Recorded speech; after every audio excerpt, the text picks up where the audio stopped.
Hello and welcome to Jeremy's Yorkshire Allotment Adventures, and well, it's becoming a real adventure here on the allotment. This will have to come down very shortly because I've no room now to store it. It's not needed, and everything's coming up rather nicely, which brings me in fact to the point of today's show. We're going to have a look round and see the things that are growing here on Jeremy's Yorkshire Allotment. So sit back, relax, come on, you know the drill by now. Get yourself a cuppa, put your feet up, and well, enjoy today's show.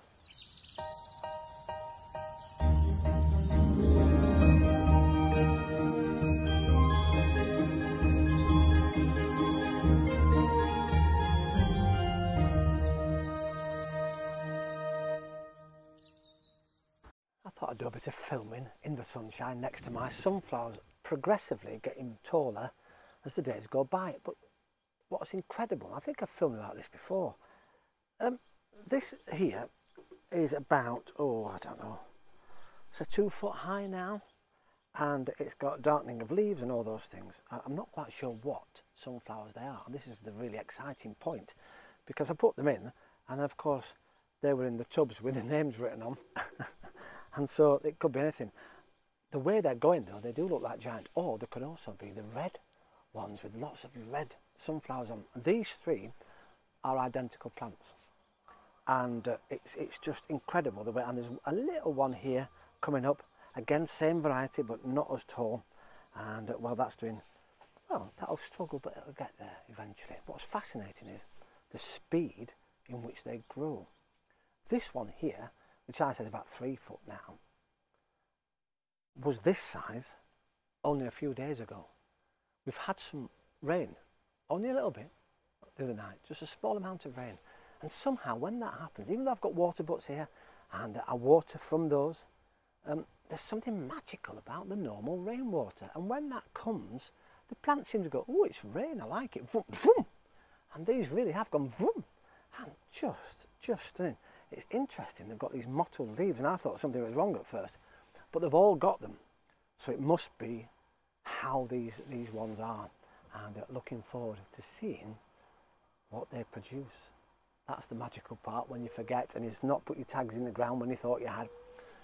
Over here is one of my beautiful raspberry bushes, and this is the one not last year, the year before, I got for 50p, and we've moved it this year.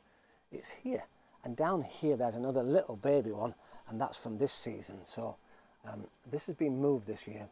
And what's fabulous about it is the bees love it. They come to their flowers and they pollinate. In fact, there's one here now, you won't want to see it, but there he is flying around. And they come and they pollinate the flowers, which is what we want. That's why bees are so important, because they pollinate the flowers. And on this little branch here, and I've taken a photograph, so shall we? We'll change over. And well, there you are.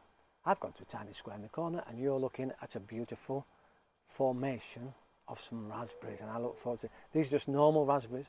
I have got the golden raspberry bush over there, and that this year seems to have taken off too. That's coming. Last year was a bit weedy, but this year it's going to be like this eventually. Which is brilliant news, isn't it? Absolutely fantastic. Got some wild flowers down here. I use the wild flower mix. Again, it's just a mix until these come up, until they start producing heads. Well, I'm not really sure what's down there, apart from this plant, because this, if you can see it, I hope you can, and if you can't, I'll explain, is a rogue potato plant. We did have potatoes in this area last year. They didn't produce very much. I did dig them up, got a few out. Well, look at that. There's one spare. I might leave it, and we'll see if we get anything more than one potato. I doubt it very much. Crikey, that sun is scorching. Brilliant. Wow. And look at my lovely sweet peas in the background. Aren't we lucky? I'm often asked about plants, about why you have to plant so far apart with something like a cabbage, for example. Well, interestingly, this is what a cabbage looks like when it's growing. As you know, we continually grow and sow seeds, and so you've got a progression then of way through into the autumn.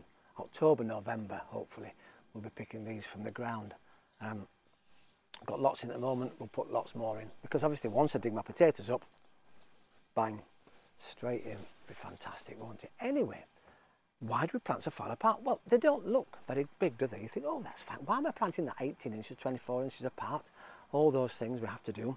Well, it's because eventually that little plant will grow and grow and grow. And the day you pick them, they become this wide. And look, from here to here, in the old-fashioned days is a yard. That's how I used to do the yard with cloth. 1, 2, well, it's about a metre, right up to that point. And I can show you across here, look, because this behind me here is a cabbage. I'll just move my shard out of the way. This massive big beast of a thing is a cabbage. This one is a tender heart cabbage. And it's shaped like a heart. In fact, shall we? Here's a photograph. And it's lovely. It's coming really nicely now. I have had it covered because, of course, it's season coming into the cabbage whites. Now, touch wood, fingers crossed, I've not seen any around at the moment. So this early one has probably escaped that threat, which is fantastic. Now, it's massive. Look at the size of the leaves. They're at least, maybe 1.5 foot each leaf. And they're wide as well. And so it takes up a huge amount of space in your growing area. I mean, you can grow these in buckets if you want, but you'll need a bucket per plant. So it is interesting. And this is shard behind me here. That's just been left. This was a plant again found in the old growing frame. And I just transplanted it here, but it seemed to like this area, which is interesting for next year. Not this year, so I haven't grown this shard next year. This is a really well-drained soil. As I was saying the other day, it's all the rubbish, this banking basically, from the houses. They throw all the stuff from the fire on it. So all the old coke, the slag, all the waste materials from the fires is here. So it's really well drained, really well drained. And they must like that. Behind the shard here, look at the lovely purple flowers on the chives. And this chive, bless it, was treated really badly by me. I dug it up, I moved it, it wasn't happy. And yet it's come here. And once again, as I said today, the bees are absolutely loving it. They come here, they take some pollen, have a lovely time and fly off again. So I'm really, really pleased. And it smells delicious too. Now, while I'm here, we're going to look at something. This here is a carrot. And these are carrot tops, obviously. In fact, I could start taking some of those for the rabbits. I'm sure he'd like that, or she would. And I've noticed today that at the top now we're starting to get a flower. Now, I don't really need this carrot to get any bigger. I've got lots of carrots in all over the place. In fact, I've just sown a new packet of carrots this year. And fingers crossed they take better than the other ones. But we'll carry on having a go.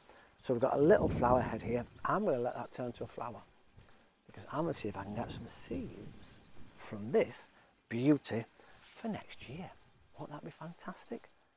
And well, it's another experiment. I've lopped the top off a leek. Yes, because I want to see whether or not it happens the same as leeks as it does with garlic.